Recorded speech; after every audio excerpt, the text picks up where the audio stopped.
You're listening to the Patriot Nation Podcast.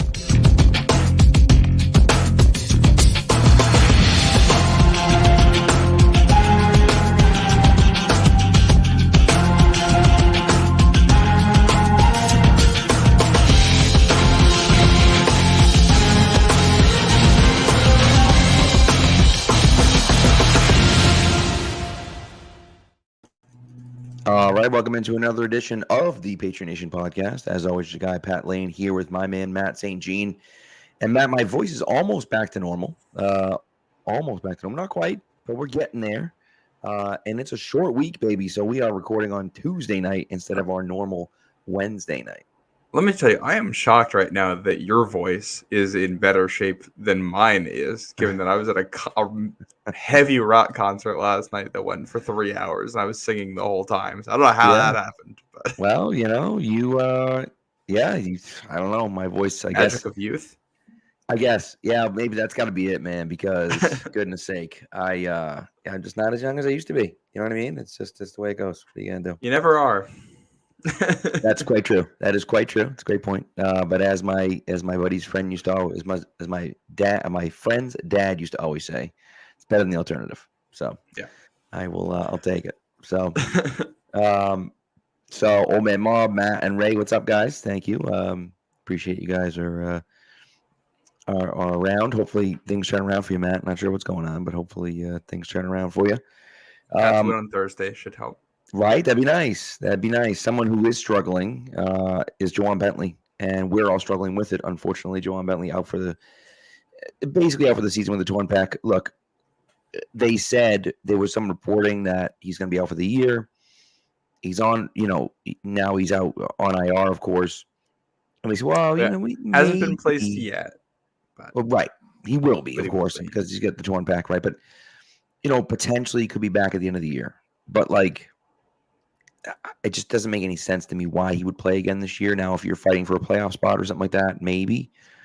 I just can't imagine this team being in a position to be fighting for a playoff spot. And so why are we coming back, in week 16 or 17 to come back and play just a few games and kind of maybe not rush back, but put a little bit of a quicker timetable than normal on it. I don't see the rationale behind it. Yeah. And it's tough because Bentley is a leader in the clubhouse, leader on and off the field for this group. He's been the guy broke him down in the locker room after the first win of the year. Team captain, always tough to see a leader of that ability go down. And then you add on the fact that he's also one of the better linebackers in the league and part of a top duo. And that's tough. The strength of this New England defense was always going to be up the middle. Losing Barmore and Bentley makes that a lot more difficult. Wishing him the best in his recovery. Obviously, no need to rush back with what this team is like. But if he can come back this year, I'd love to see him again.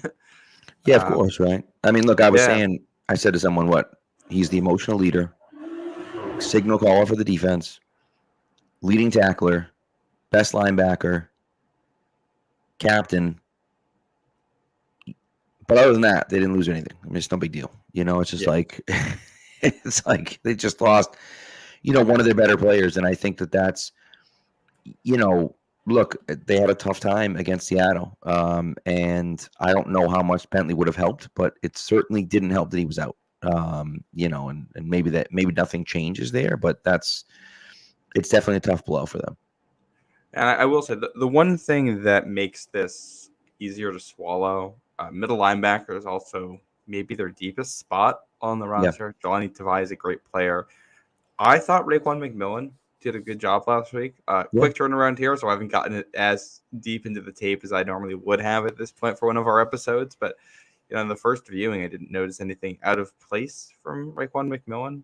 He looked fine, I thought. Fast, physical, he's a capable backup. And, you're a couple weeks away here, hopefully, from getting Taki back involved. One of their free agent additions. Marty Mapu, another guy who should figure into this whenever he's able to return. Those two players are going to be called upon to help fill in for this. And I guess that the the silver lining is that this will give some new additions the ability to prove a role for next year. Just like Barmore being out means that you're going to have a bunch of interior defensive linemen and fighting for a role for next year's team. You get the same thing with your second linebacker spot, able to develop some other guys there. So, hurts this year's team. Hurts to lose a player like Bentley, but if there's a year to lose players, it's this year. Yeah, that's definitely true. And look at this; it's an epidemic across the league. I mean, you look at anyone that plays fantasy football, and even if you don't, the Rams got both of their starting wide receivers are out for long-term, fairly long-term injuries, 4 to 6 to 8 week injuries. And then you have McCaffrey who's on IR, and you have, Jefferson got banged up, and he should be back, but he got banged up last week. AJ Brown got banged up. He may not play next week. So you start looking around the league, and you're like, man, there's just a million guys that are hurt. And, I just don't know how long. It's just the rest of the league. I mean, that's just, unfortunately, that's what happens. And when you cut practice time down, when you cut preseason games out, when you cut all those things out, this is what happens at the beginning of the year. Guys get hurt. They're not used to getting hit. They're not used to the grind of, week to week football. And now all of a sudden guys get hurt. And there's also just a certain amount of bad luck to it. You got a lot of guys hitting each other. There's a lot of injuries in the NFL. And the injuries don't seem as bad by the end of the year because there's more attrition. So less of your star players are playing. The guys who are going to get injured are going to be more likely to be back up because the stars already hurt. Beginning of the year, basically all of the stars are healthy. So when somebody gets hurt, it's more likely to be someone significant. So it's a good and point. We'll see with Bentley too. I mean, they initially reported the Patriots didn't think this is going to be that serious. Then you find out it might be season ending. Then some reports saying maybe not season ending. So we'll take it, probably month by month and see where he ends up. But one of Tavai's goals for this season was to prove himself as a 3-down linebacker. He said, "Well, here is your opportunity to go do that." He's probably not leaving the field for them. Yeah, that's a good point. And so, we'll see. I'm looking. I don't know. I don't know what's going to happen. It's really, I thought it was really strange. I even said, was that one of those, they were weeding out guys? It was just really strange to see, it's not that serious. And then, literally, 3 hours later, I was like, season-ending injury. And I was like, wait, what? What are we talking about here? That seems like one of those where Bentley came into the building and they did initial tests on it. Maybe I don't know. I don't know medical stuff, but whatever their initial tests were, and it was like, oh, maybe it wasn't as painful or as they thought it was going to be. And they're like, okay, well, the injury probably isn't that severe, but we're going to have you do all of the imaging anyway to see it. Then you go do the imaging, and it's way worse than you thought it was. And that's certainly possible. So or maybe there was a mole in the clubhouse they're weeding out. Well, that's what I mean. That's, you know what I mean? You feeding them wrong information and kind of see what ends up. I don't know. I mean, that's a little, deep throat there, but no, I don't think that's actually what's going on. But so old man Mom Dej mentioned Devin White, who was a coach's decision, healthy scratch on Monday night for Philadelphia. Is that a guy that maybe they could trade for? I don't know. Look, and he says he wouldn't give up more than a 7th-round pick. I'm not giving up really anything for him either. He's on the older side. You kind of have guys already. I see the potential there with him, but I just don't, I don't get it unless Philly was like, we're literally going to cut him. Send us a 6th and we'll send him in a 7th or something like that. You know what I mean? I'm not even doing that. I mean, you got a guy like McMillan in the building who's been around for a while, knows the defense, can execute it especially for the next 2 weeks until Taki and Mapu were eligible to come back. And they signed Taki for a reason. I'm not trading for somebody to replace him before he's even seen the field. Yeah. And I'm not trying to, remove an opportunity for Mapu to play here. So it's fair. I don't think you need to make any roster changes for this. You have depth from within. Like I said, it's an area where you're deep, and let's let those guys play. I think if there were somebody on the market who was, like a Jelani Tavai or a Kyle Van Noy, somebody who was a high linebacker draft pick who wasn't working out, who was still young on a rookie deal, who you could get for cheap, that intrigues me. Someone who you can put in a different spot with a differently coached defense, but an aging vet who can't get on the field for a defense that hasn't played all that well. Yeah, That's fair. It's a good point. That's a good point. And that's sometimes where, we look at it and think we have to go outside the box, and sometimes we don't. You know what I mean? So, what was I going to say next? There was some. Oh, I know what it was. One other guy that will not be playing for the Patriots this year, Jalen Reagor. Just a hysterical turn of events. For those of you that didn't see it, Jalen Reagor posted an Instagram story. I think it was an Instagram story of, it's a famous picture, but it's, a really nice car under like a lean-to with a terrible house. Brand new Bugatti.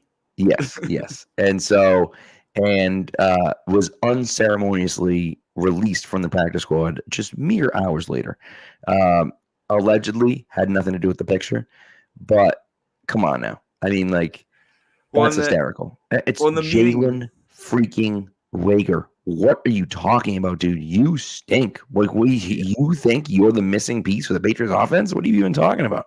Yeah, and the meaning behind the meme for people who haven't seen it is that, like, he's implying that he's the Bugatti in the house that is broken down, which is the New England Patriots offense. And it's like, dude, you are at best wide receiver 7 on this team right now, and you will be wide receiver 8 when Kendrick Bourne comes back. You're not a Bugatti. You may have been a Bugatti when you were a rookie, and there was all this hype about you. You are no longer the brand new Bugatti. And I believe it was reported that it wasn't the social media post that did him in. It was the fact that he had expressed some kind of similar sentiment in the building. And it's like, I mean, I love the confidence, man. Yeah. I would love to hear how that conversation went. The receiver who's 8th on the depth chart going to the coaches saying, play me or I'm leaving. It just makes absolutely no sense. It makes no sense. It's just like, what are you even talking about, dude? You're Jalen Reagor. You stink. You stink. Well, like, it's just old man mom says that Reagor's the house. Well, I was reading comments about this earlier, and there was a segment of Patriots fans convinced that he was talking about, the Bugatti being Drake Maye and the team not letting him play, because that was a more sensible explanation. It does make more sense than him. The fact that they cut him, that tells you pretty much right away that that's not what it was, that he is upset with not seeing the field. And yeah, I mean, this is the other thing. Even if Jalen Reagor was a better player than he is, the reality of the situation is that the Patriots have younger players. Right. There's no reason to play him over Tyquan Thornton. Similar skill sets. Thornton is younger, someone drafted by the team. Right. No reason to play him over Javon Baker at this point, who is a rookie. Jalen Polk, who is a rookie. And at this point, it's become clear that the team is at least trying to see what they have out of Kayshon Boutte over Jalen Reagor. And this is before, that they signed a veteran in KJ Osborne, a veteran in Kendrick Bourne, who were going to get playing time. Pop Douglas, obviously, which we're going to have to get into that here. But, even if you were a better player than the player you are still fighting for reps against players that this organization has shown more investment into than they have shown into you. It's going to be an uphill battle. So, good luck to him for finding that elsewhere. But he came back to New England kind of knowing how this was going to go. And I mean, I didn't see it. I never saw it with him. He's just not a good wide receiver. He just isn't. Now, again, he's if you want to sit there and say he is a good return man, that's fine. You can say that. But, is that really helping us? No. So who cares? Like, what are we talking about? I'm fine with JaMychal Hasty and Antonio Gibson back there, especially when, 3 out of 4 times at the very least, they're kicking the ball in the end zone anyway. So who cares? Yeah. Yep. So, yeah, like I said, good luck elsewhere. And I don't think he's a rosterable receiver. He's a wide receiver 5 or 6 for a team. He brings something to the table, but he doesn't bring anything over what the Patriots already have. So I'm sure he'll land somewhere else and probably be a healthy scratch for another team. Exactly. Yeah. Exactly. All right. So let's get into the game a little bit. We talked obviously. We have more injury news to get to before we even get to the game. I know. I'm actually so this one. Not that I'm excited about it. I don't want to say I'm excited about it, but David Andrews said he's fine. So he was a limited participant today, but I feel like David Andrews is going to be fine. Vidarian Lowe, City So is going to be out again, which isn't necessarily surprising. Vidarian Lowe, who left the game early, or I guess at the end of regulation on Sunday, did not practice today. I assume is not going to play on Thursday. And so that means that we're going to get to see Caden Wallace most likely starting at left tackle for the Patriots on Thursday Night Football. And I'm excited. I'm happy to see it. I'm looking forward to it. I don't know if it's going to be a complete disaster or if it's going to work. I have no idea. But I do like the idea of just taking him and putting him in and just see what happens. Because why not? At this point, what are we talking about? Like, get the guy in there. Again, we're talking about going younger. It's not like Vidarian Lowe's been lighting the world on fire anyways. And so stick Wallace in there and see what happens. Yeah. Well, and New England's offensive line against this Jets front four, it's going to be a very interesting battle on Thursday night because if you look on paper 2 months ago, you're saying, Caden Wallace in week 3 is going to be going against Hassan Reddick and Jermaine Johnson on the edge for the Jets, and those guys aren't there. Hassan Reddick still has not reported. They haven't figured that out. Jermaine Johnson, first round pick 2 years ago. Yeah, wasn't it last year? I think no, it wasn't last year. Yeah, you're right. It was 2 years ago. Because they took defensive ends, I think, back to back. Yeah, Jermaine Johnson 2022. Will McDonald was 2023. Right. So Jermaine Johnson tore his Achilles, and he is going to be done for the year, which means Will McDonald, the first round pick last year, is going to be the next guy up at defensive end for the Jets. He and Michael Clemens are the defensive ends, but you're going to see Tack McKinley in there, and they like to move guys all around. But it's a worse Jets defensive front four than you would have expected to see, and that's a little bit lucky given that the entirety of the offensive line is appearing on the injury report. Well, you're talking about a Patriots team that, and there are injuries across the league. Don't get me wrong. But, the Jets are missing guys. The Seahawks are missing their starting running back, right? The Bengals were missing one of their starting wide receivers, and Chase was there for 2 days before the first game. Now they're playing the 49ers next week, who don't have Christian McCaffrey. Or Deebo Samuel. They're playing Miami against Skylar Thompson, against Tua. So it's, you start looking at some of these things lining up, and you're sitting there saying, you know what? The Patriots now have a chance to win some of these games. Now, I don't think, right, that they have a chance against San Fran, no matter who the running back is or who's playing wide receiver, for that matter. I don't think they have a chance of beating San Francisco, but it makes the game more interesting, and you never know, right? If they play the way they played the first game against Cincinnati, there's a chance that they have against anyone. And if they play the way they did last that's game, true. They were right in it with Seattle. Right. And and then it's to me at least, it's figuring out a few things on offense, right? Trying to be a little bit better passing the ball, and we'll kind of get into some of those things, but I think that's that to me is an interesting spot, and look, I'm not, and Charlie mentions the draft standing, and he's not wrong, but I'm also not super worried about the draft standing because the Patriots aren't a great team anyways. Even if they win 6 games or so, what's that going to push us from 3 to 8 or something like that? And you're still in the top 10. You're still getting a really good tackle. Now, may you have to move something up? I know you're just kidding, Charlie, but may you have to move something up and and really get the guy you want potentially, maybe if you have to. But I wouldn't necessarily hate it. Arizona did something. 100%. Arizona did that. Of course, they traded back, but Arizona traded back with Houston when they had the 3rd pick, and then traded back up to I think 5 to take. Who's their tackle that they took? I forget his name. Doesn't matter. But either way, they traded. They were at 3. Paris Johnson. Thank you. Yeah, I was thinking. I'm like, I know it's a weird name because it's Paris with a double R. But Yes, they traded back up for Paris Johnson at the 5. So it's one of those things where like they could bounce around a little bit if they needed to, but I don't. That's something for another day. So yeah, well, that's why a lot of the off-season strength of schedule stuff doesn't matter. Right. Things change very quickly in the 100%. NFL. The Patriots now probably getting the Dolphins twice without their starting quarterback. That is huge. Right. Right. And is anyone scared of Miami with what's his name playing quarterback? Skylar Thompson playing quarterback. Who cares? Maybe it'll be Bryce Young by the time we get there. But what'd you say? Maybe it'll be Bryce Young playing quarterback by the time we get there. Could you imagine, dude?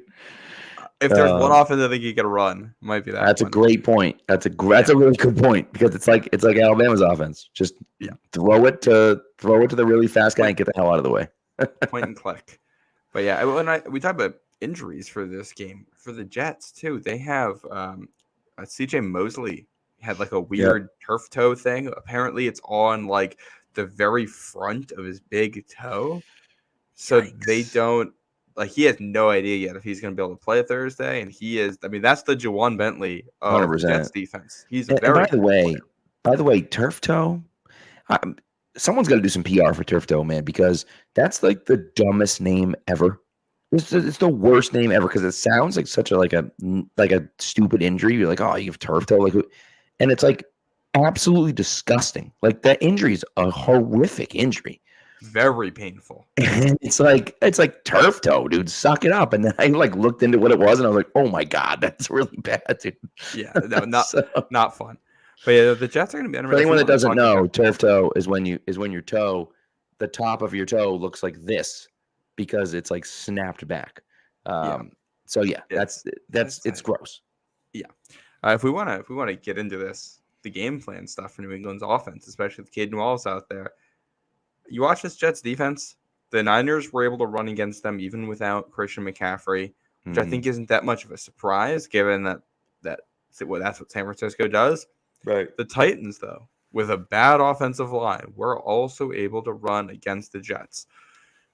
I don't know if you can run against them consistently, but you can generate explosive plays. That's kind of how it was. It's a lot of, run for 1 yard, run for -1, run for 12 type against them. And it's a Jets defense that has not been able to tackle very well all of this year, which I think is going to be a big story in this game is the tackling for both sides.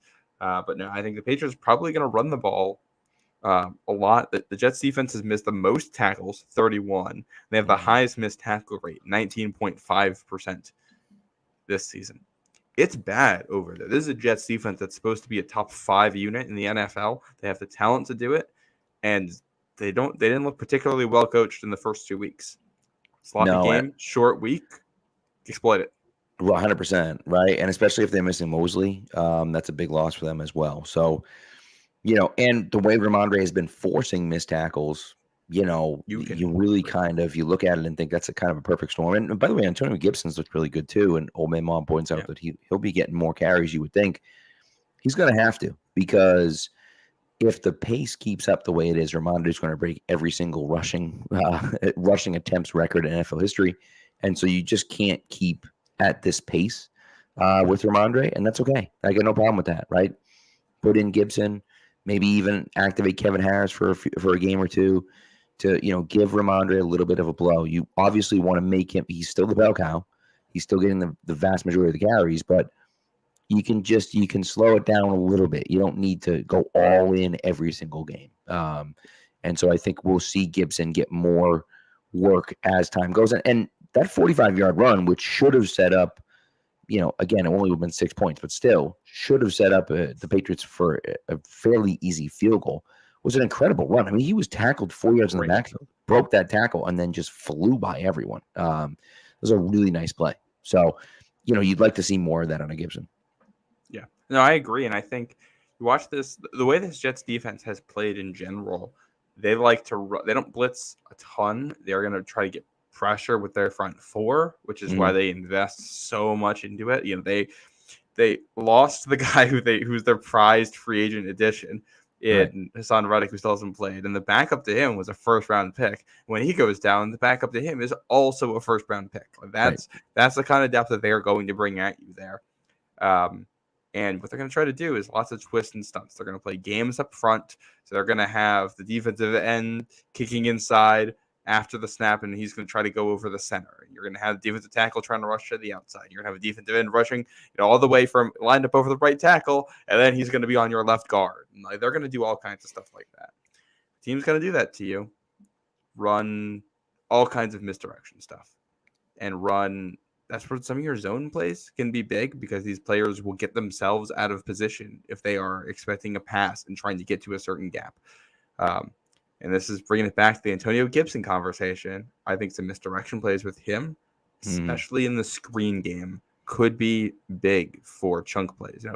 If the Jets get themselves out of position and miss tackles, you can get another 45-yard play out there with a well-timed screen pass that's well executed, which they've struggled on the execution.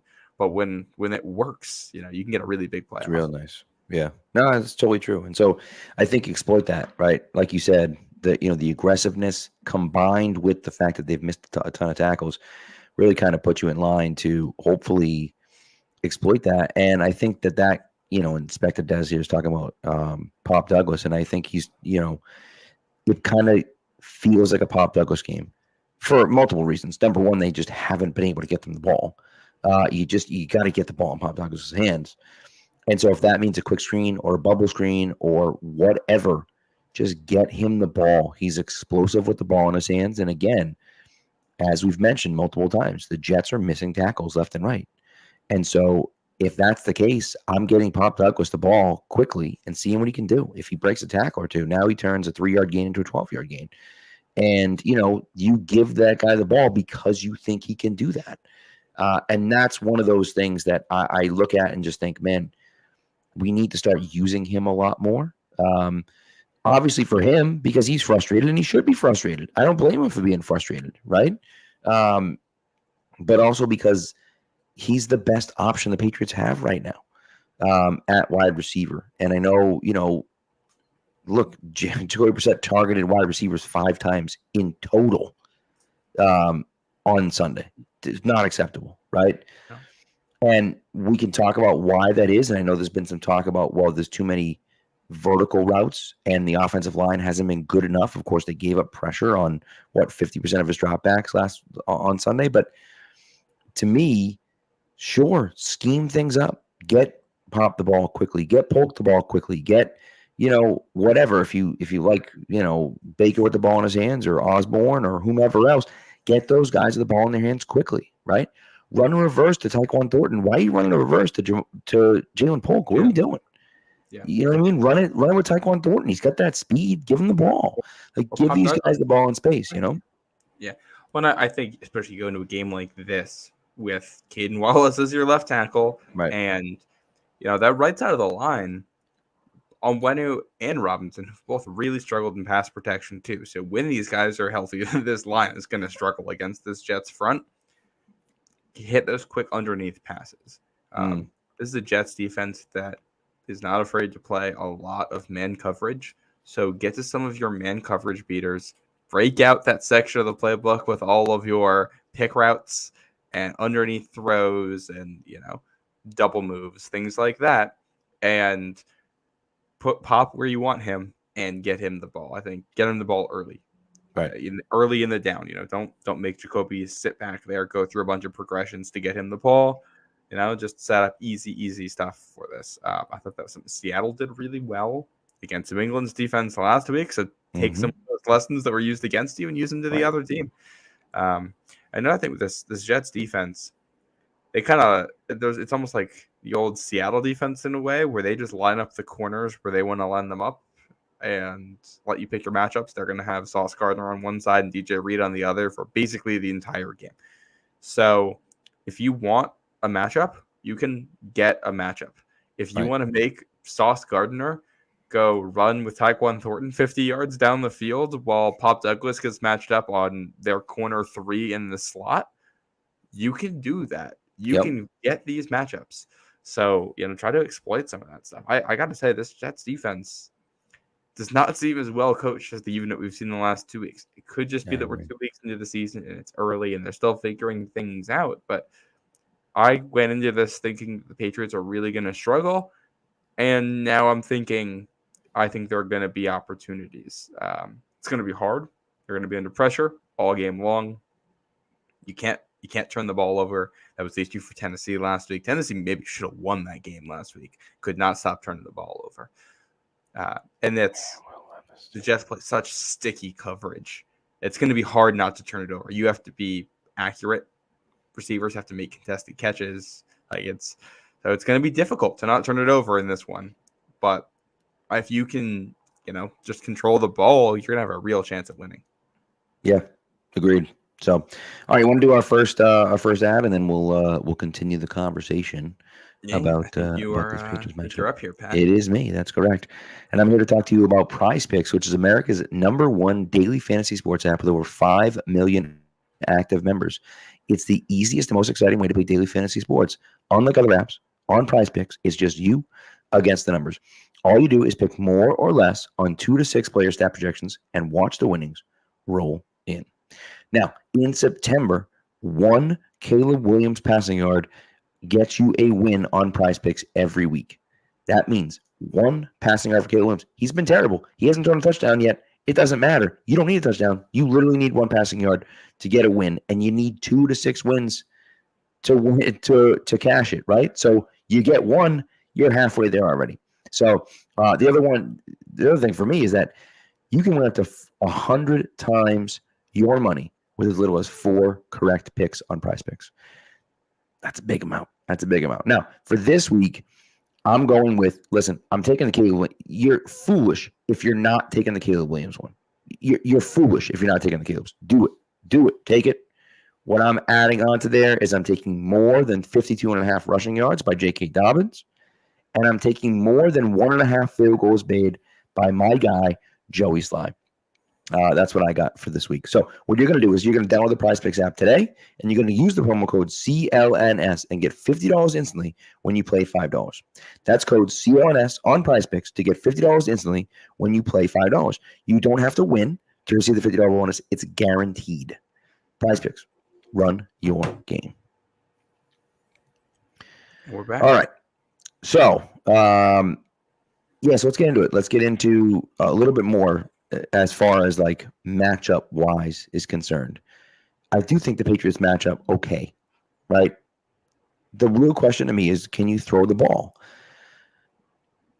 And I guess outside of okay, let's maybe okay. All right, let's do it.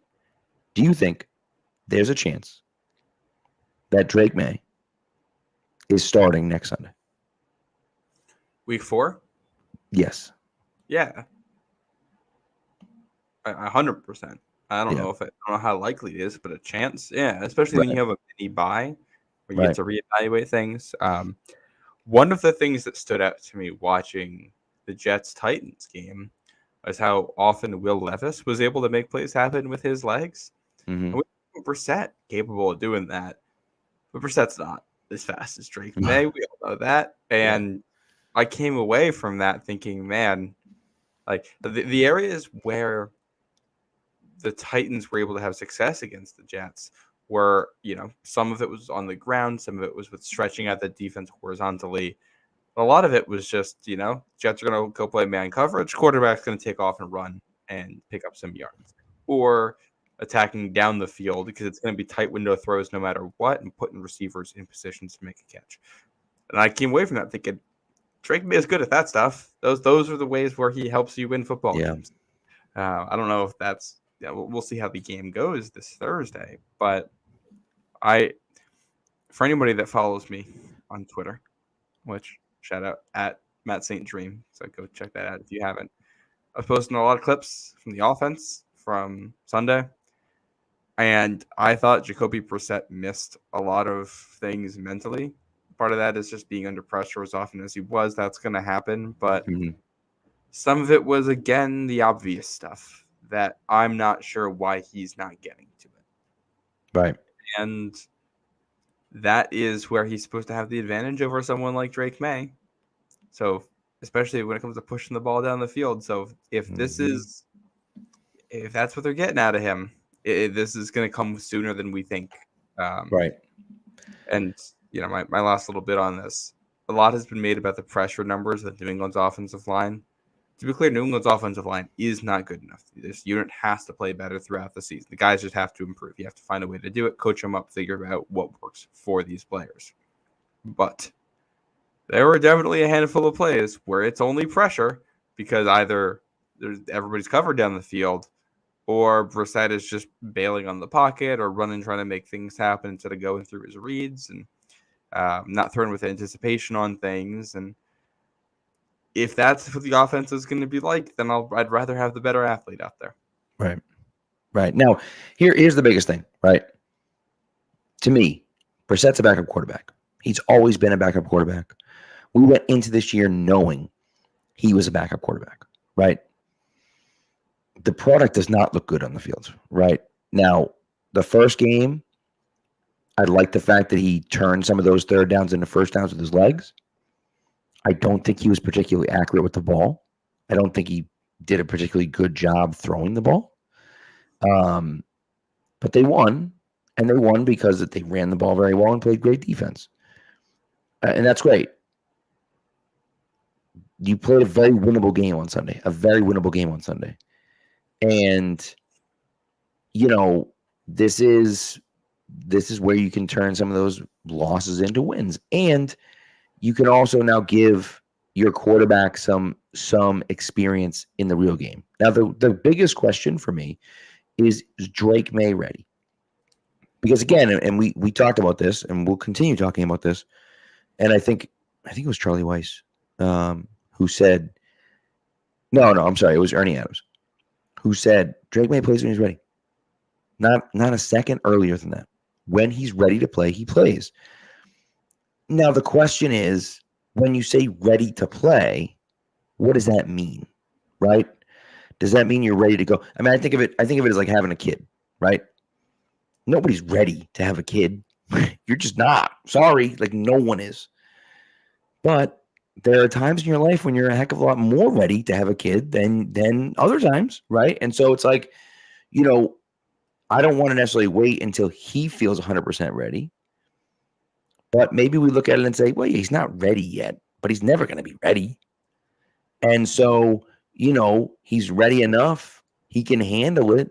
We feel pretty good about his progression and what he's doing. And so we throw him out there. And I think that's really the biggest question is how much they want to protect him. And again, I don't know the answer to that question.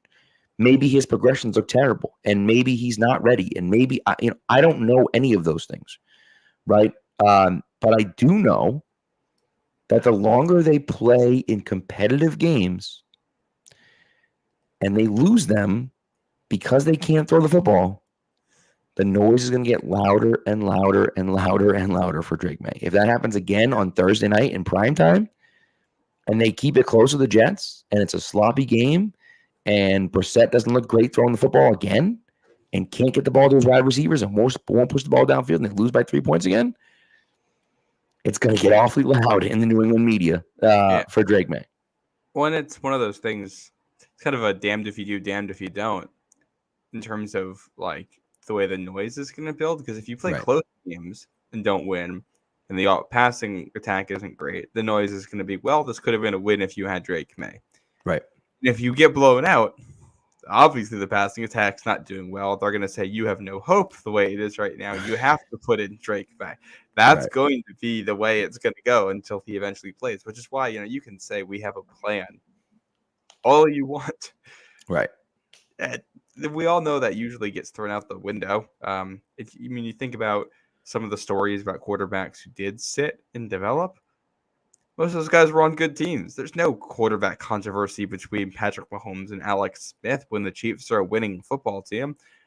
Obviously, there's none between Tom Brady and Drew Bledsoe because Brady is a 4th-round or 6th-round pick, who's your great quarterback. Which that's obviously not going to happen. But this is just the nature of this, and I think you read some of the tea leaves, and they're talking about wanting to be better at pushing the ball down the field. Especially Mayo talking about that. And if that's your priority, that feels like Maye. The Pop Douglas stuff, Pop Douglas yesterday? I think it was yesterday. I think. Talking about his frustrations with not seeing the ball enough. which are both, I believe, valid and things that probably should not be said to the press. It's not that big of a deal, but you'd rather keep that internal. Yeah. There was a question somewhere in the chat asking why he's not seeing the ball. And the answer to that is, I think, partially because when he's out there, sometimes when he's been open, those are just the plays where there's pressure. You just get unlucky. Some of it's Brissett's not looking his way. And this is something that was talked about in camp.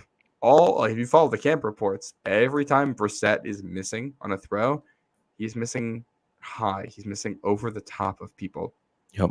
There was a lot made of trying to throw to a smaller target like Pop Douglas. And I really wonder if Brissett's just not that comfortable throwing to him.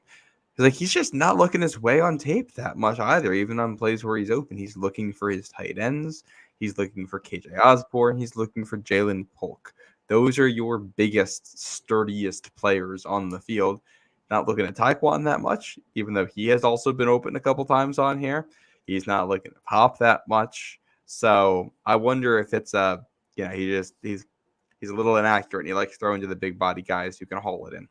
Yeah, it's just, I mean, it's really interesting. It's just an interesting situation. And look, I'll look at obviously there's a lot made about Bryce Young getting benched, right? And that's a difficult situation, right?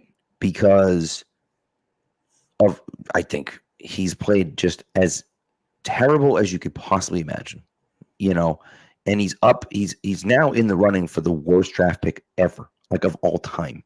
Yeah. Especially when you consider how much they gave up to get him. But, and I will say a little caveat here, and Mel Kiper, I thought, did a really nice job of pointing it out today, where it was like at the end of the year last year, he started to play a little bit better. Not a ton better. Not like, oh my God, this guy's really good better. But like you could see him starting to get a feel for the offense a little bit more and play just a smidge better and throw some touchdown passes and not make quite as many terrible mistakes. And then you went into the offseason and you fired the entire coaching staff and brought in a new one and changed everything up. And then you didn't play him at all in the preseason. And then you went out and he looked like crap for the first 2 games. And you pulled him, right? And I think at this point, they had to pull him at this point. I mean, you see a guy that's broken. He's just broken. You don't have him really quick, but he's obviously broken. He's jumping to make basic throws. It's bad. To get the ball over the line of scrimmage. It's real bad. It's real bad. And so I didn't like I hated the pick from the beginning. I didn't really like it. I wasn't in love with C.J. Stroud either. I won't lie to you. I didn't really love C.J. Stroud either. But I think the biggest thing for Maye is the consistency. You have to keep things consistent for him. TC McCartney has to be here, and AVP has to be here, and Gerard Mayo has to be here, and you have to give him that solid base and foundation, and then you have to develop the guys around him. And if Jalen Polk isn't good enough, and if Javon Baker isn't good enough, and if Pop Douglas isn't good enough, you got to go out and get better players, right? And if that means trading for a number one guy or signing a number one guy, like whatever it means, you got to put pieces around him. You got to put an offensive line in front of him, and you got to put pieces around him. And so, to me, I look at that and say that's the path to him being good. The Bryce Young stuff is scary, but like it is what it is. What are you gonna do? But that man, you look back and you just think that Bryce Young trade, right? Got the Bears a starting right tackle who hasn't looked great this year, a starting quarterback at the number one pick who hasn't looked great this year, but still I think is going to be really good. A number one wide receiver in DJ Moore. And and 2 second-round picks and a third-round pick. I mean, it's insane how much they gave up for him. And for him to be that bad is really bad. We're in like Jamarcus Russell territory, I think, for how bad of a pick this is. Maybe worse when you consider. I think it's worse because of what they gave up. Well, with the old picks, it's before the rookie wage scale, so there's the contract part figured in. True. So that's a good point. Part back down to how you weigh that, but yeah, really rough. And it's Dave Canales has been kind of like a QB whisperer. He was the guy that seemed to fix Geno. He was the guy that seemed to fix Baker. The fact that they didn't have Bryce play in the preseason with 2 games in the regular season, he's already pulled the plug. That tells you that probably, given his track record, it's just not going to work, and they're already moving on to something else. Right. Or at the very least, it's all right. Sit down. Let's just take a breath. And let's go into, let's have you make those mistakes in practice instead of in front of the whole world. And it's kind of like what the Patriots are doing with Drake Maye right now, right? Is you look at it and say, let's just start over, scrap it all and start over, right? And just see what we can do, right? You gave up an insane amount to get him. You're kind of tied to him for now, but at the same time, you might just look at it and say, screw this, like, we're out of here. Like, maybe we just move on. But I just think at the very least, you kind of look at it and say, all right, let's take it slow, literally start everything over again and see if we can build him back up and build his confidence back up. Because right now, like I said, he just looks like a broken guy. He just can't do it. And that's, that certainly doesn't help anyone. But again, for me, I look at that when you talk about the Drake Maye situation, I look at that and I think, sure, they threw Bryce in there early. That's whatever. But it's also, you didn't have the pieces around him. And then you pulled the rug out from underneath him after this first year. And that, and it's just a recipe for disaster. I mean, thankfully, I think the big difference here is that like Bryce Young is not an NFL athlete, it looks like. So when the mental game isn't there, it all falls apart. If Drake is not there mentally, he's a good enough athlete that it's not going to all fall apart. It might look ugly, it might look bad, it might look how Anthony Richardson has looked at points, but things will happen. So at least it won't be as boring. While we're talking the Patriots offense, I had to go back and find this, but TJ, like 20 minutes ago, said that they should stay in the jumbo package all game. I agree. NFL Pro had a stat about the Jets really struggling against jumbo, 6 offensive linemen and personnel packages dating back to last year. The Patriots have been very successful running the ball out of those packages this year. I think the question is, who's your 6th offensive lineman now? I think there's kind of 2 options here. You can go to Montre Jacobs and start to give him some run. He is the next tackle up. He hasn't played for New England yet. Or you can try to fit Nick Leverett in there, which is just a different. That I think is tough because then you're putting a center guard on the edge in the tight end spot. In theory, he can do it. If they've practiced it, he can do it. Right. But, can he do it on short notice? I want to see him do it. And I think on a short week like this, they've run all but once in heavy personnel with 6 offensive linemen or more. Go out there in the heavy personnel at some point Thursday night, and this is the night where you call your play action off of it, your deep play or some kind of a play action screen, or I don't know what you want to call, but this is where you're going to get into your trickery out of that package. Yeah. To me, it's Jacobs, right? To me, Jacobs is, he's a monster. Put him out there and let him eat up space, right? And especially since, primarily he's going to be run blocking. Run block's a lot easier than pass blocking. So stick him out there on the edge and just say, go kill that guy right over there. Okay. Right? To me, that's for a new guy. 100%. Right. It's not like, okay, here's the play and do this and do that and pull here and do that. And it's like, no, just see that guy in front of you, go block him. Okay. That to me makes the most sense. And so we'll see what they do, of course, but I think it makes more sense than having Leverett out there, especially, they did put Leverett in at center for one play last week. And so I can see, Jesus Christ, at fullback is what I meant to say. Yeah. I saw your face and I'm like, what did I say? I'm like, oh, right. Fullback is what I meant to say. And so I can see them doing that with him as well again. And so maybe they run a Landon Roberts, Nick Leverett. You never know. But whatever you want to do, if they want to run with a fullback like that, I'm totally cool with that too. I just think if there's an area where this Jets defense is weakest, it's going to be run defense. They like to play man coverage. They like to play cover 4 on the back end. Those are the 2 main coverages that you're going to see, which means those are cover 4 has the safeties heavily involved in the run fit and stopping the run, coming up and filling gaps.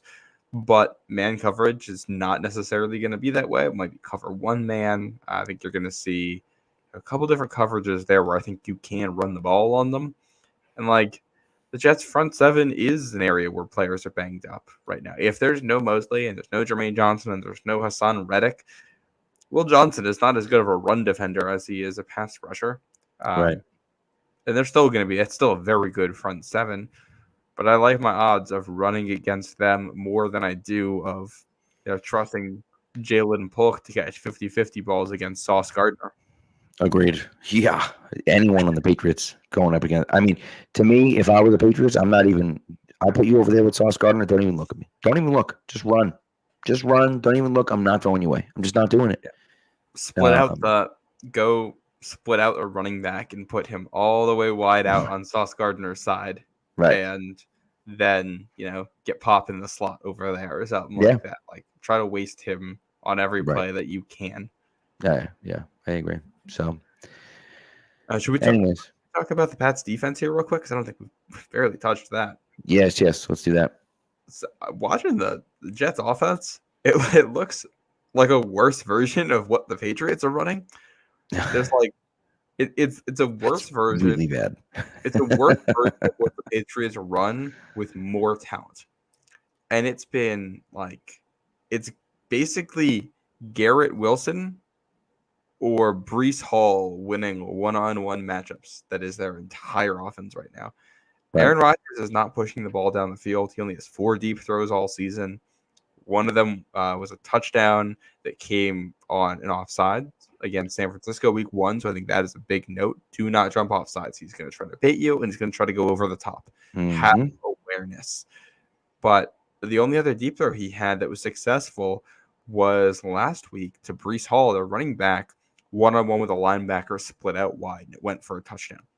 So I think you have to have a plan for that. Aaron Rodgers is still a very accurate passer overall, but he hasn't pushed the ball this year. It's all underneath stuff. New England tackle.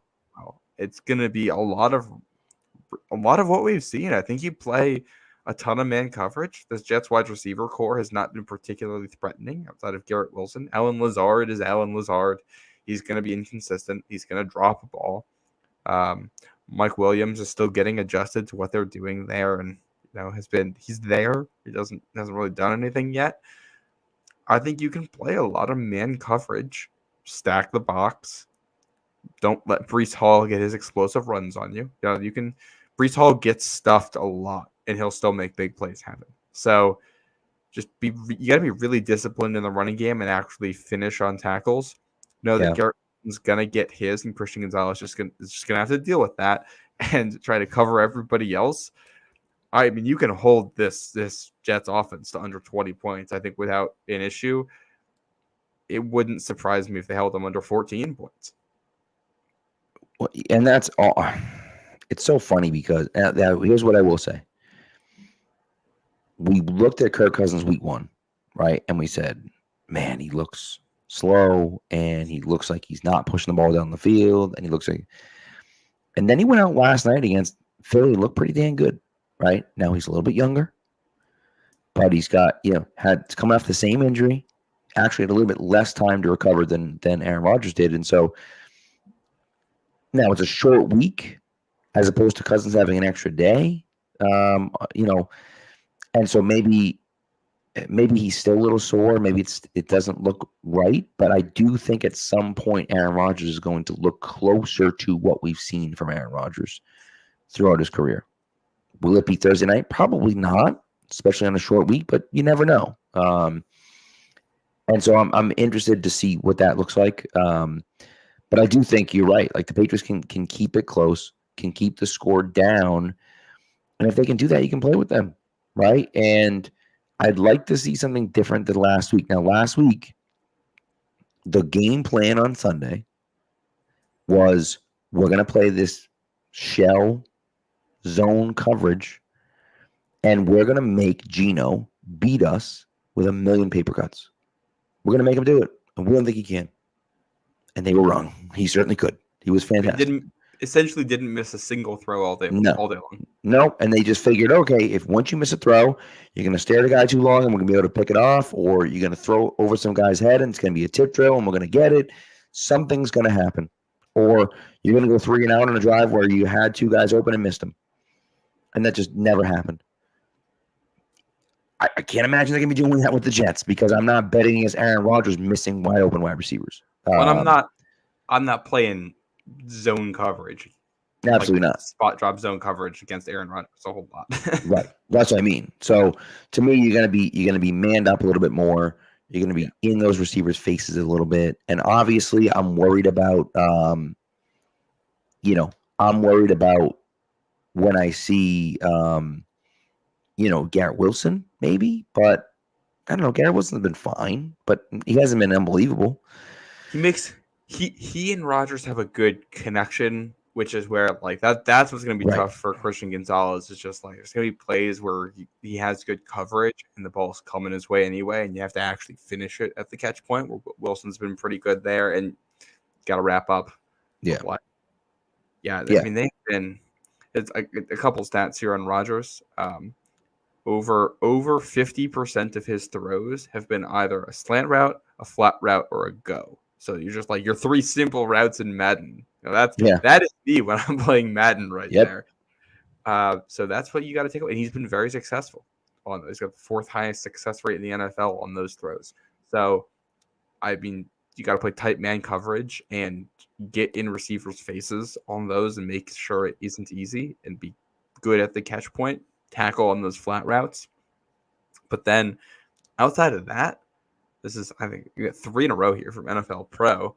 He has completed 9% of his passes under expected this season, which means it's based on yardage and distance and all that where he's throwing the ball. He has not been as accurate as expected. Yeah. Most of that has been in the short area. So in throws of less than 10 yards, he is just 12 of 23 for 109 yards. Yeah. And that's where a lot of his throws are happening. He also completed a pass from outside the tackle box. So I think when it's passing downs, I think you want to blitz, but you don't just want to blitz. You want to bring overload blitzes from one side or the other to try to force him to move laterally because he clearly isn't comfortable running right now, but he isn't comfortable throwing that way. If they beat you that way, they beat you that way. But I'm comfortable with that right now. And he has turned a scramble into a running attempt just once all year long. So I'm not worried about a QB spy. If Christian Gonzalez can handle Garrett Wilson and make that a fair fight, I think you're going to see plenty of cover 1 man with 5 blitzers, cover 1 man with 1 zone defender in the middle trying to read Rodgers' eyes. You're going to see cover 0 with you're sending 6 or maybe even 7 guys after the quarterback. He's good at that stuff, which means your corners really have to do well on the back end. But I'm not threatened by Rodgers as a runner, and I want to bring that pressure on him. Yeah, it's a good point. It's a good point. I'll tell you what Nagan mentioned is kind of interesting. Patriots. Now it was, I think it was the second game of the season, but week 3. It was week 3, yes. But only the second game of the season when the Patriots played the Jets in 2001. When Bledsoe, of course, gets knocked out by Mo Lewis and Bledsoe comes in and Brady comes in. So, interesting parallel. Of course, they didn't play week 2 because of 9/11, but week 3 nonetheless. So that could be interesting. So, this is... that's it. The question to me is, can the Patriots defense keep it close? The Patriots offense is the Patriots offense. I want to see them be able to throw the ball a little bit more. I want them to get the receivers involved a little bit more. I was happy that they got Hunter Henry so involved, which is great. But then when the second half comes and they make a concerted effort to stop him, you got to be able to get the ball to someone else. And Brissett was not able to do that. And so I think the Jets come in. If I were the Jets, I'd come in and I would take away Hunter Henry right away.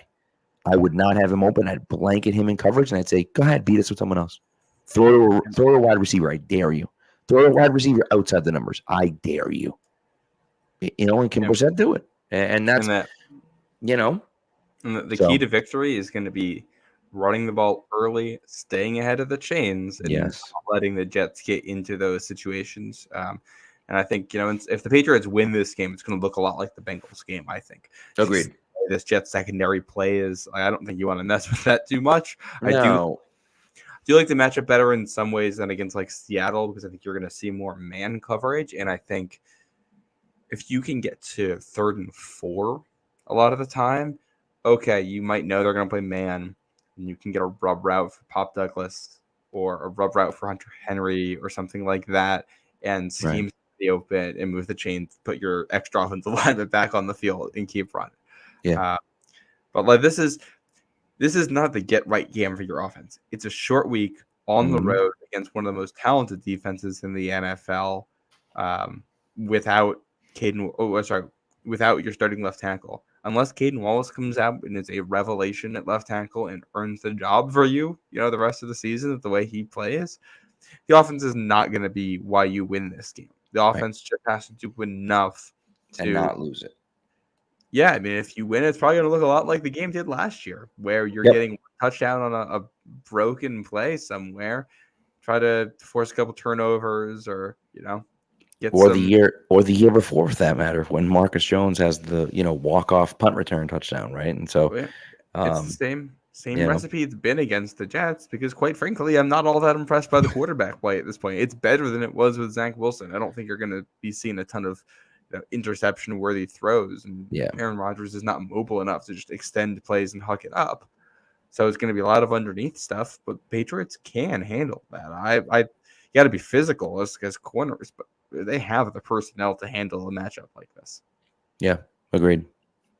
All right, you want to do your ad read, and we'll do our final things, unless you got something else to add. Only other note I had: Jets blocked a punt last week. It's the Titans. The Titans have had punts blocked in each of the first 2 weeks. So I think that is probably more of a Titans thing than it is a Jets thing. But with how New England special teams looked last week with getting a field goal blocked, I think I just want to put that on the radar in case that comes up. We'll see what happens. But, you can't – game like this is probably going to be close and low scoring in my eyes. And you can't have field goals getting blocked in a game like that and expect to win. Just can't do it. So you got to be good. Yep. Especially can't once getting blocked. You can't give the Jets short field. No, absolutely not. Field goals blocked is one thing. It's bad enough, but blocking a punt is real bad, because that turns into a short field every time.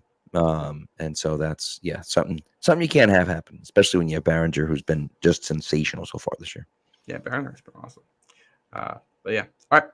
Ad read time to pay the bills. And that money that's coming in from the Bills, that's going right out to Game Time. I love watching football games live. Living here in New York, I try to see the Patriots when they come to town every single year. And every time I go, I have a great time. I'll go with some of my old college buddies or Patriots fan friends or whatever, and go tailgate a little bit, enjoy the game, enjoy the ambiance, and hopefully enjoy the sad faces of all of the Jet fans on the way out of the building. If you want to make that easier than ever, go to Game Time. Game Time picks, filters out all the fluff to show you the incredible deals on great seats, so you don't have to waste time searching through thousands of tickets. Patriots game, just this Thursday, has this. You can just go right through all of the seats and find it easily. I've been looking all week because I'm still figuring out exactly when the best price is going to be and which tickets I want to get. But Game Time has made it super easy to, spend 2 minutes on there every day and take a look through everything to figure out exactly what it is that I want. And you can see the view from your seat as you're going through. So you can figure out exactly what the best value is for you, or it'll mark some of the best value tickets for you right away when you open the app. And with their lowest price guarantee, you know that you're going to be getting the best deal out there. Take the guesswork out of buying tickets with Game Time. Download the Game Time app, create an account, use code CLNS for $20 off your first purchase. Terms apply.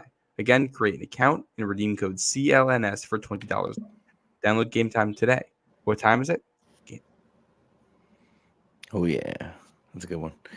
Yeah. Game Time's so cool because of the way they do it with those kind of last-minute prices, right? And so every now and again, they'll throw a deal out there sometimes, too. for you. And so, especially for you Thursday, if it's going to be rainy out, even if it's not going to rain during the game, someone wakes up and they're like, oh, God, it's raining out. Screw this, dude. And then, just doesn't want to go. And all of a sudden, those tickets can be available, and maybe Game Time throws some sort of, deal at you, and bam, there you go, So, I will say, it was supposed to be raining on Thursday. It is no longer supposed to be raining. It should just be cloudy for this one. So no bad weather for New England. This is like last year where it felt like every game was in the rain to start the year. None of that. It's been great football weather for the Patriots. It has been a little too hot. It was a little too hot on Sunday for me. I don't love it when it's that hot, but I'll tell you what, it's better than Chargers game last year when it was raining and disgusting and finished 6-0. So. Yeah. Looking ahead, that San Francisco game, by the way, I checked out the weather for that, and it looks like 80 degrees and sunny. So that's nice. That area for you. And yep. Yeah. Should we do? Are we doing? Let's do our picks first, and then we'll do our prize pick stuff, and then we'll get out of here. All right. Last week, week 2, not a great week for the two of us. No. Pat went 2-3. I went 3-2. We both whiffed on the Browns-Jaguars game. We both whiffed on Falcons-Eagles on Monday Night Football. I picked the Bills to beat the Dolphins on Thursday Night Football, and that ended up being the tiebreaker. So I will tell you, the reason why I picked the Dolphins is because I assumed that the Bills would be favored, and I assumed everyone would be picking the Bills. And I was like, oh, maybe the Dolphins will surprise some people. And then I saw the line, and I was like, wait, what? The Dolphins are favored? What happened? I 1,000% would have picked the Bills if I knew that, but I didn't know that because I wasn't paying attention. And so, that's the way it goes. As far as the Eagles game, the ending was insane. Just completely insane that happened. I was just getting out of the concert as that was happening, so I only caught part of it. I'm gonna have to maybe tomorrow go back and rewatch this to see exactly what happened. And I was so mad. I had a prize picks. One of my prize picks that I had more than 0.5 touchdowns for Saquon, and Saquon first of all had a touchdown called back because he was like a half a yard short because Hurts threw the ball behind him instead of in front of him. And then on the play where Hurts should have thrown the ball behind him because all he needed to do was fall down for first down, he throws it in front of him, and Saquon just flat out drops it. But that play, I was looking at it like, man, if he catches that ball and turns it upfield, there's a good chance that both those guys whiff and he scores. And they win they're up by 10 and the game's over. And I, cash my prize picks. But that's the way it goes. What are you gonna do?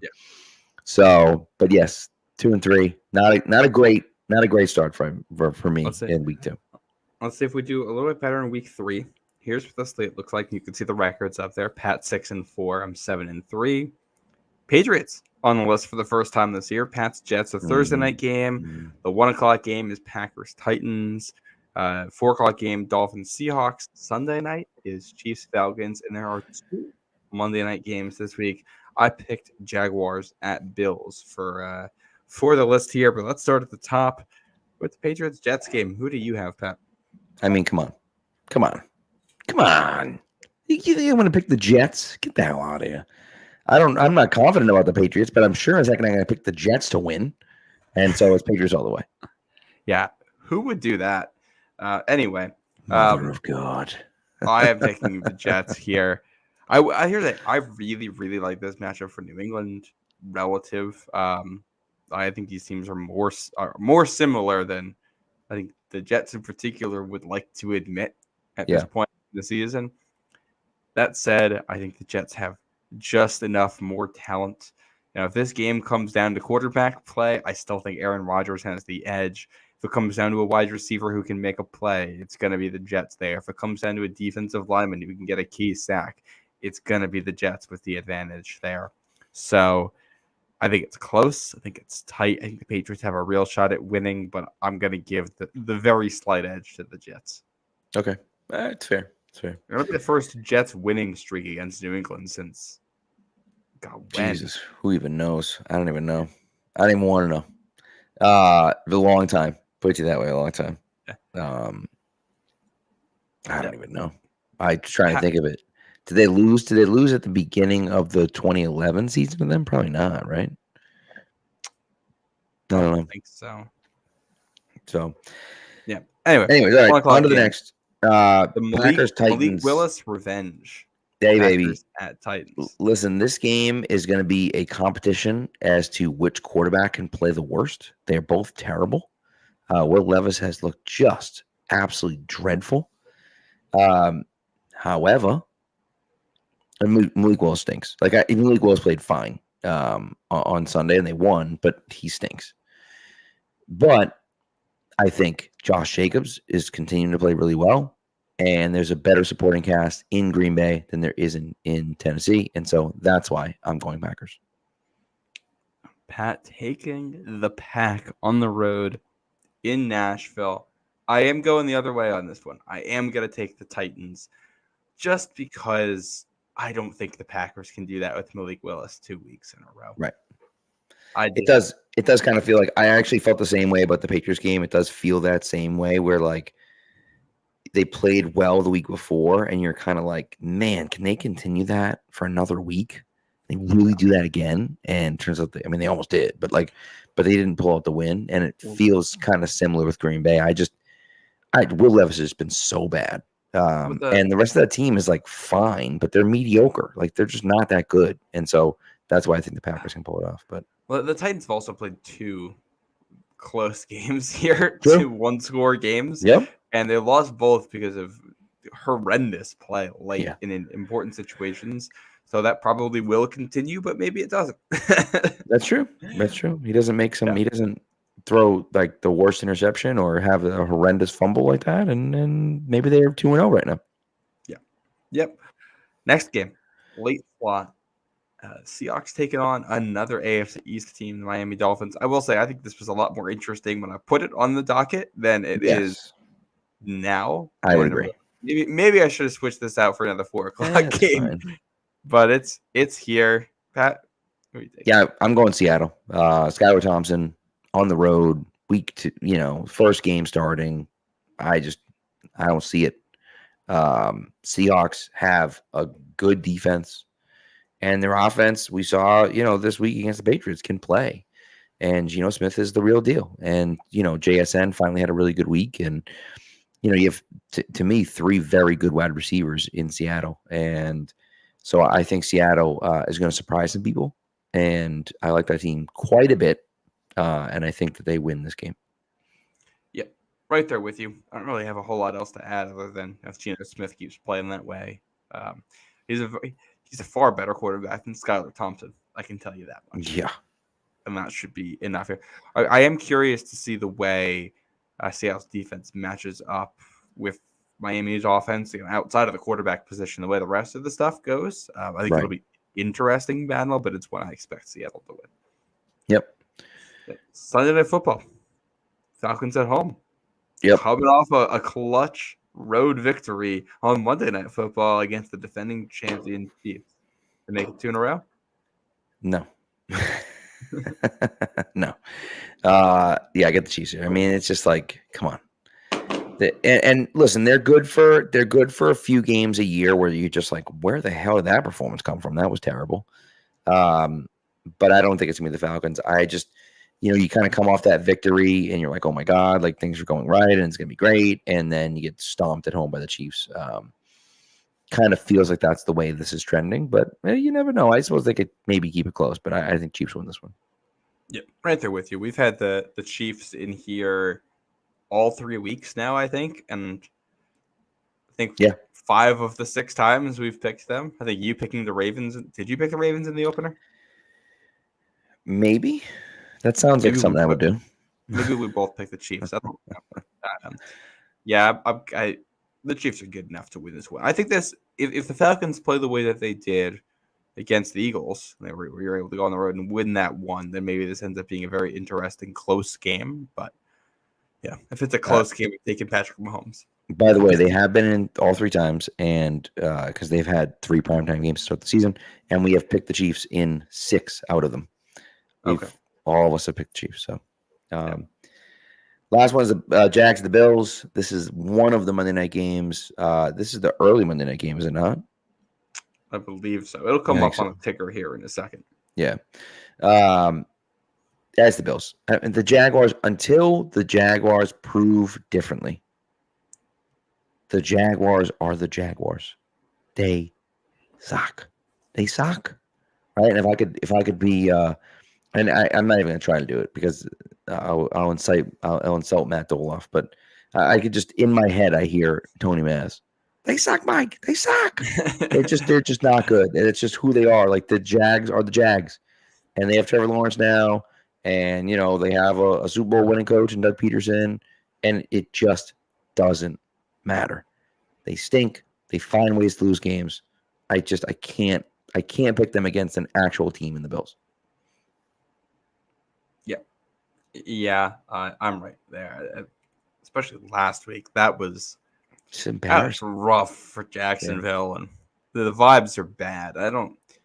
Doug Peterson has one of the weirdest careers of any coach out there, and I don't, especially on the this was at home. I might give Jacksonville a shot here. I just don't like the way they match up. Maybe the Jacksonville offense breaks out. Maybe this is what they needed. This is a Buffalo defense that's going to play a whole lot of man coverage against you. And maybe the receivers are good enough to beat it. We've seen Trevor Lawrence make some great plays, but I just do not have a whole lot of trust or faith in this Jaguars team. I got to see it to believe it. Yeah. Well, Travis Etienne, I don't know if you saw this or not, but Doug Peterson said that, they have a lot of talent in the locker room. And Travis Etienne's response to that was, we need hard workers, not talented guys. Things going well. Vibes are great. Yikes. That's not great. Especially coming from a guy that, didn't lose the Dolphins game for them, but fumbled at the goal line when they were about to go up 24-7. And instead, the next play was an 80-yard touchdown pass to Tyreek Hill. Literally the next play. It sounds like this team needs a coach who knows how to turn high-end talent into hard-working players. Huh. Am I crazy, or does this call for Urban Meyer? Oh, my God. Imagine if they rehired Urban Meyer. He's probably still getting paid by them somewhere. That means he's still on the payroll. What the hell? Just bring him back. Yeah. Hey, we'll say Tom Coughlin, I think he went down to Jacksonville before he retired, right? Did he go back? He may have gone to the front office or something like that. He wasn't their head coach anymore. Although, did he fire the head coach? I think he was down in the front office. Did he then fire the head coach and then take over? I don't remember. He was in some messy situation in Jacksonville after his time in New York. Hey, maybe this is what Bill Belichick needs. Maybe it's every coach goes down to Florida before they're done. I'll tell you. I mean, it's not a bad spot for Belichick. It really isn't. That's an interesting place. They got some talent down there. Jacksonville is in Florida. It's not really. It's not really on the water, but it's kind of on the water. But it's not really the nice area. It's not a nice area of Florida, but you're in Florida at least. Bill's got enough money that he can live in one of the nice areas. It's a great point. That's a good point. Yeah. So yeah. By the way, before we get to our prize picks here, I did look up last time the Patriots lost 2 in a row to the Jets. Yep. 08 to 09. The Patriots lost at home the overtime game to the Jets. That was the one where Matt Castle hit Randy Moss as time was expiring to force overtime, and they lost. And then week 3 the next year, they went to New York early in the season, and that was Brady coming back from the ACL, and the offense was all disjointed. They couldn't create explosive plays. They only scored 9 points against the team was a mess. That 08 game, I remember I argued with my dad for years about that 08 game because the Big Bang clock, Brandon Merriweather was covering a guy and gave up it was 3rd and 17 in overtime or something like that. And Favre hit a guy. And Merriweather was just too far back and hit him a half a yard before the first down marker. And the guy, fought through the tackle and picked up that extra half a yard, and Merriweather wasn't able to take him down. And, my dad was like, he's got to make the tackle. And I was like, yeah, but he's also got to be pushed up 2 yards at least. So a shot. Yeah.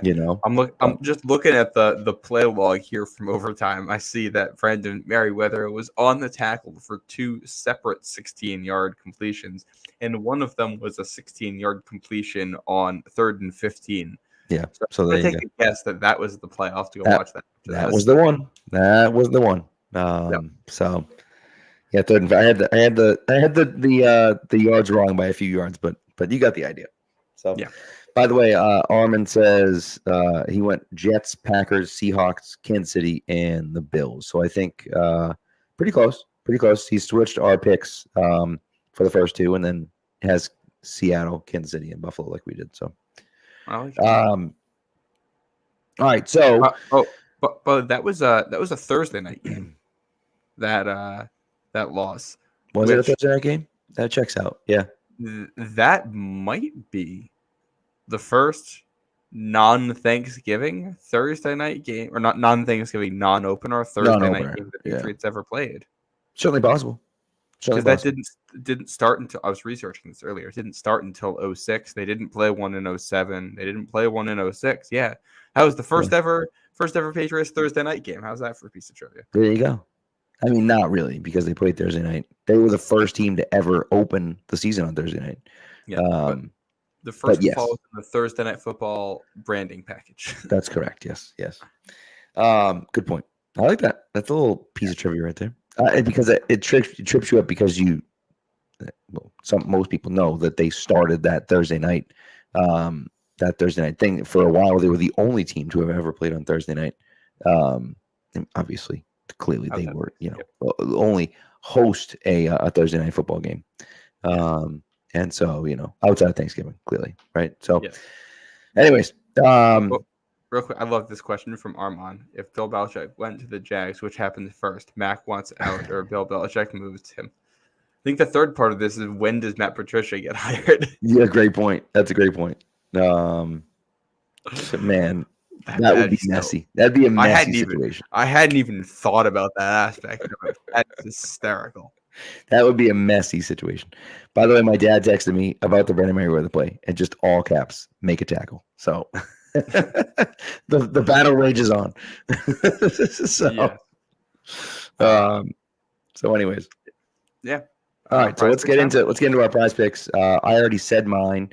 And so why do you want to? Well, why don't I just say mine, since I've already said it? I might as well say it again.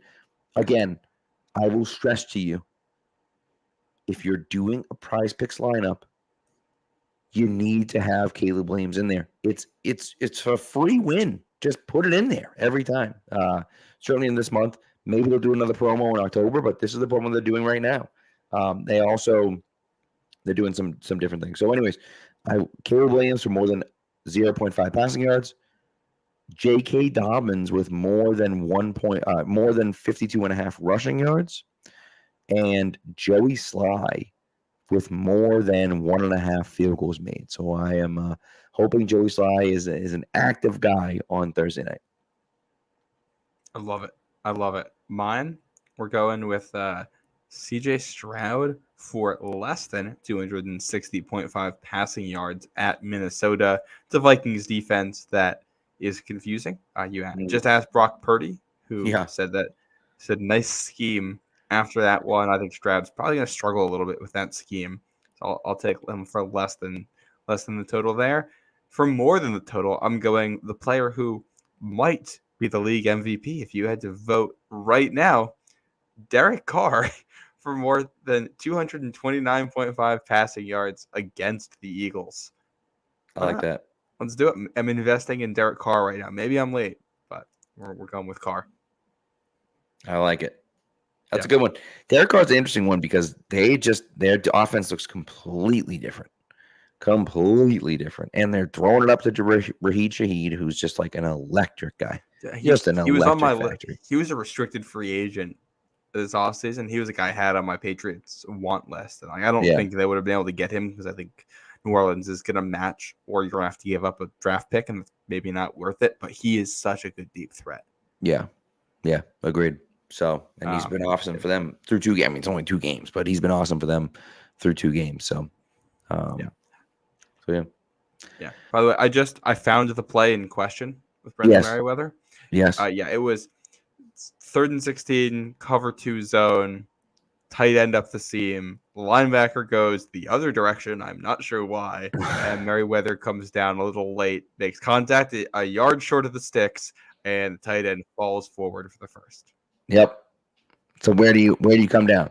On my dad's side or on my side? Well, I think the first thing I ask is where the hell is the linebacker? Where's the linebacker going? Right. Yep. Outside of that, I mean, he's got to get there faster, and you got to wrap up better, which I think was always the issue with Brandon Merriweather. He could hit you hard. He wasn't going to wrap you up, though. Yep. That's fair. It's a fair point. And he didn't hit him hard enough either. So got to make a better play there. Got to be there sooner, and you got to make a better tackle. He always stunk anyways. But I'm sticking to my guns. I don't care. I mean, listen, what are we, 16 years later? I'm sticking to my guns. 16 years. That is painful to hear. You got to, it's funny. I was talking to someone about this today. We had Jersey Day at school today, and one of the women was wearing a Wes Welker jersey. And, I was saying, I'm like, oh, yeah, he left in 2011, and they signed Amendola to replace him. And she was like, oh, my husband said that, it was Edelman. And I'm like, well, yeah, Edelman replaced him in the slot, but they signed Amendola to replace him. I looked at her and I go, that was 13 years ago. That's insane how long ago that was. To be fair, I think it was 20. It happened in 2013.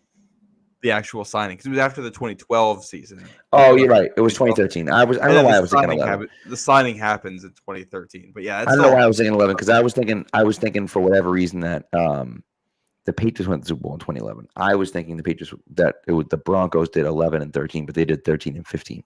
Yeah, I get it. So they sign Amendola. He goes off in the first game, and then tears the muscle off his groin in the process, and then goes on the shelf for 2 months. And Edelman steps in, after coming back on the veterans minimum, and and the rest is history. So you go out and beat the Saints with Edelman, Austin Collie, Kenbrell Tompkins, and Aaron Dobson. Dobson played in that game, yeah. Insane. And Michael Omenawa-Nui. I'll tell you what, man. Good player. But one thing that I will say is that Jalen Polk got a touchdown pass, and people like, rookie receivers, the Patriots have never done this ever before. And I'm like, that's Aaron Dobson erasure, man. I will not stand for this Aaron Dobson erasure. He had some good plays. He had a long touchdown against the Jets his rookie year. He had a few plays. I believe a week 2 Thursday night game in the rain. Very ugly, low-scoring game. Sure was. Yeah, that was the only touchdown of the game, I'm pretty sure. And so, 13, 3 or 13. Obviously, he didn't stay healthy, and he didn't really do anything after his rookie year. But he was out there his rookie year and made some plays. And so, the Tom Brady highlights guy on Twitter, whose handle I'm forgetting, Tom Brady Daily. Is that what it is? I think so.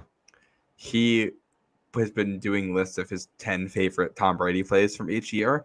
And in 2013, I think there's 3 Aaron Dobson plays in it. Which makes sense. He burned the Steelers that year when they faced them. And he had some real moments, but it just never developed. And he couldn't stay healthy. I mean, a lot of it is he couldn't stay healthy, but he also wasn't a great quarterback. It was healthy. It was drops. It was miscommunications. And then you bring in Brandon LaFell, and there goes your chance. It was also one of those funny things that they were like, Aaron Dobson never dropped a pass in college. He's got the best hands. And then people were like, are you sure about that? When they actually came in the tape, they were like, issue. Are you sure he never dropped a pass in college? So, But by the way, speaking of the young receivers, I think last little tidbit here. You see what Brady said on the broadcast? Mm-hmm. He was on the Cowboys game. I actually didn't see the play in question, but I would assume based on what happened, Dak Prescott threw the ball to a young receiver who did not make the play, and I think he fell down. I think he fell down. Brady was asked by his broadcast partner there, what would you do in this situation? Are you going right back to the young guy to try to build some confidence? For his answer is, I'm not going back to him today. Maybe next week, but not today. If he can't make the play, I'm not going to throw the ball this way, which explains so many of the issues we saw with young receivers in New England. That's who Brady was. Well, I'll tell you what, Pat McAfee tells a great story about Peyton Manning and Austin Collie. I don't know if you heard the story or not, but Austin Collie's a rookie, and worked hard, worked his butt off. Everyone liked him because he was a hard worker and whatever. And he goes out there and Manning throws a pass. I was like, it was a fine pass, but it wasn't a great pass. Well, Collie puts out one hand, tries to catch it with one hand. Starts jogging back to the huddle, and Manning just points to the sideline. Let's go to the sideline. so he runs off, and the offensive coordinator's like, "You're in the game," and he's like, "No, I'm not." He just said, "I'm not in the game. I'm not going in the game." And Manning, I guess, came out the sideline and said, if you ever try to catch a pass with one hand again, you will never play for this team ever again. It's just like, that's incredible. What a great story. But that's Brady and Manning. Like, you need to be there. I am throwing you the ball, and I'm trusting that you're going to be in the spot that you say you're going to be, and you're going to make the play. And if you can't get in that spot and you can't make the play, I'm not throwing you the ball. Right? And it's like, that's a lot to demand. But it's like, when you're at that level, when you play the game at the level you play the game at for those two guys, it makes sense. You're not Patrick Mahomes extending the play for 12 seconds and then throwing it all the way across the field to a wide open receiver because all 8 guys in the backfield are running around like with chicken with their head cut off because they're like, what the hell's going on with Mahomes? That's a different story. Every single play was based on timing, knowing where the team was supposed to be, knowing what the guy was supposed to be, and then him making a play. And it's like, if I can't rely on you to do that, I can't throw you the ball. Right. Nope. And so I get it, but it does make it awfully difficult for young guys to come in and be successful. So, what are you going to do? Double-edged sword, being that good and being that demanding. Right. Yep. Right. Yep. Absolutely. So I think I'd still take it, though. I'd take it. I'd take Tom back if he wanted to come back. It works. Oh, yeah. I'll take Tom back doing whatever. He wants to go out there and play left tackle. We saw him. That's correct. Block it once. I'll take that. Right. All right. Well, let's get out of here. Thanks for tuning in, guys. We appreciate it. I'm going to be live Thursday night right after the game. Matt is not going to be with me because he's going to be in New Jersey. But I'm going to be live right after the game on Thursday. I'm not sure who's going to be with me. We'll figure it out. It's going to be someone, I think, or no one. Yeah. I don't really know. So either way, I will be here potentially with someone else, potentially not. I don't know. But I'll be here Thursday night after the game. And then, of course, we'll be back with you next week for our preview of the San Francisco 49ers. And maybe we'll be talking about Drake Maye starting quarterback that weekend. You never know. So we'll see. Anyways, thanks for tuning in, guys. We appreciate you as always. And we will talk to you Thursday night.